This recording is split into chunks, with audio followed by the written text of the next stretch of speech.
Good morning, everybody. This is our astrology weather forecast for the 17th of January, 2025.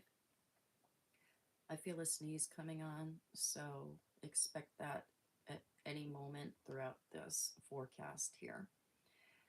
Uh, by the way, sneezing is a way that we expel extra energy and can come to a rapid balance. So today we have the moon continuing through Virgo. It does form an opposition to Saturn later in the day this evening. And that does bring some practical balance or a need to bring our feelings and what we do in the outer world into some kind of alignment. So what is the inner need that we have, and then what do we do?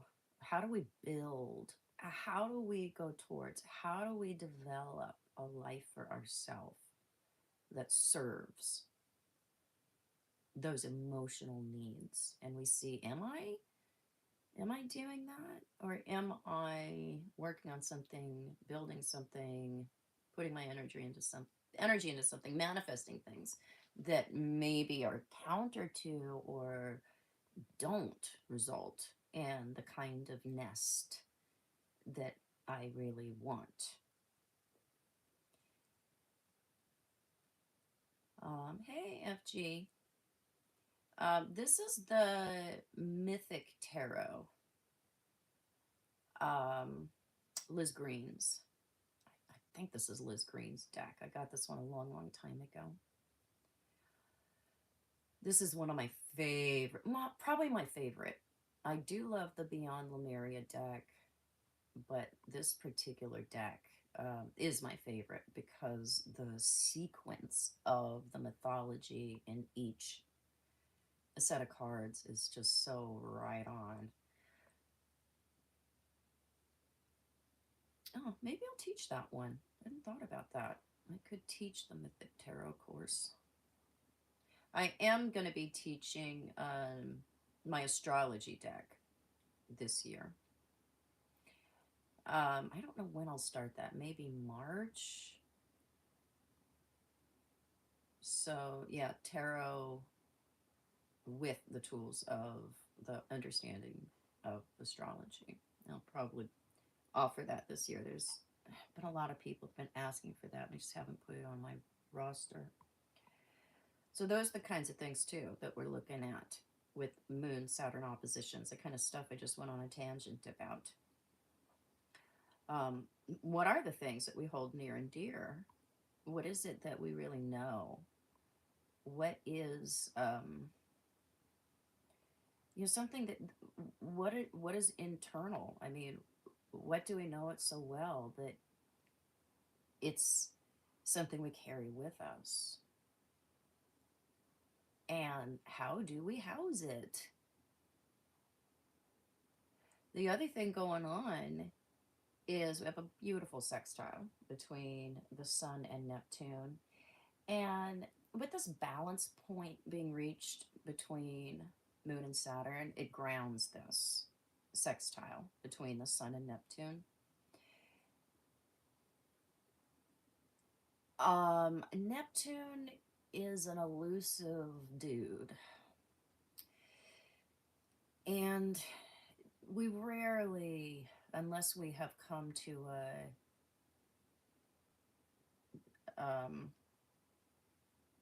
a point of maturity, or we've fully individuated, we've taken real responsibility for what we do, what happens to us, and how we respond to that. Unless we come to that point of real clarity about ourselves and our boundaries and who we are as an individual, we can't access the clear side of Neptune. We will only access the side that appears clear. I mean, we're sure that this is the truth, but then that bubble always pops we'll always come to some kind of disillusionment or discovery of what was actually real. And but with each of those failures, hopefully, with each of those successive bubbles that pop, because they're bubbles within bubbles, dreams within dreams, illusions within illusions. And as they pop, then we get closer to a total clarity. We get to access the beautiful side of Neptune, not the appearance of beauty, because it's going to come with a wholeness, it's going to come with flaws. That wholeness, the truth, the total beauty will come with scars, flaws. It comes with everything. It doesn't just come with what you prefer.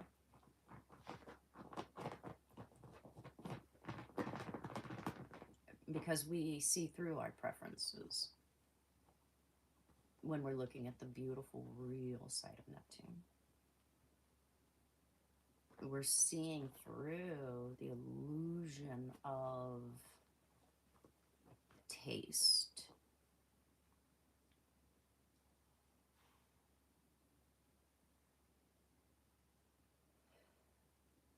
So, with a sextile between Sun and Neptune, this is when we have a good working order, a good flow between what is individual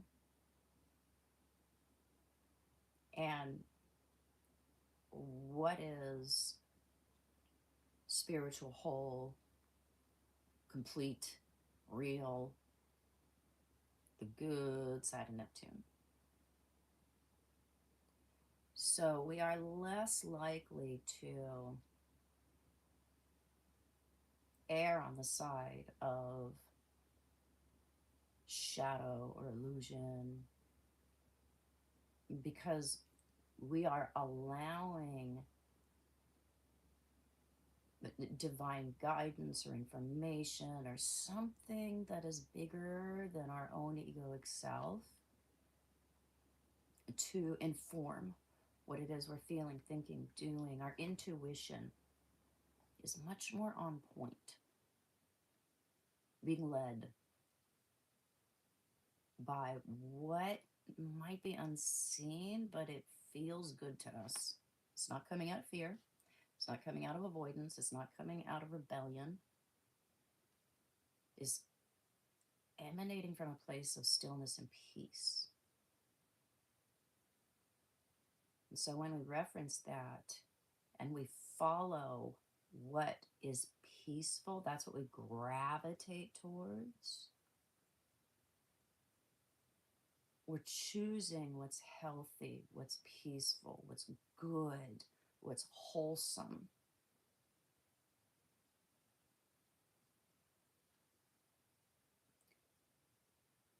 So we really want to look at what do I gravitate towards that brings chaos? That's a source of judgment or fear or illusion or division. And it might be exciting, might offer peak experiences, but it isn't peaceful. And what do I gravitate towards that is peaceful? That does offer stability, safety, a wholesomeness, a freedom of choice. Where is my peace? And who is peaceful? When we're in a place of healed, of being healed, of wholesomeness, of wholeness, and we're making choices that are in accordance with what is good and warm and safe, we're making good, healthy choices for ourselves.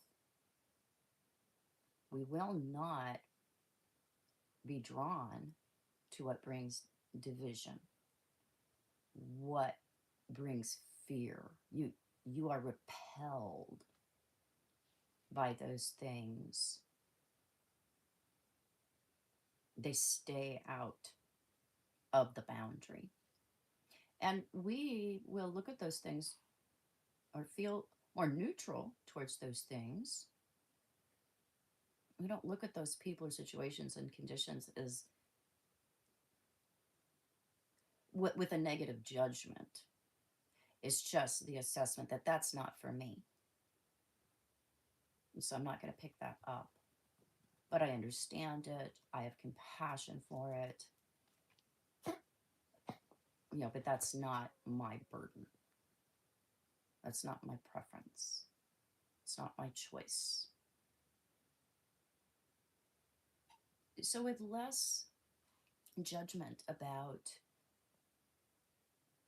using force to keep out what we don't want or what we don't choose, using force to get what it is that we want, what we want or we don't, or we choose for ourselves. Because there's a relaxation with Neptune sextiles, or an ease of accepting help, information. These are curious aspects where we seek to learn and become informed. And we find good sources. We find good activities. We're drawn to what can satisfy our curiosity with more uplifting, more true information or experiences. Alrighty, that's what I got. I will check in with you guys later today. Bye.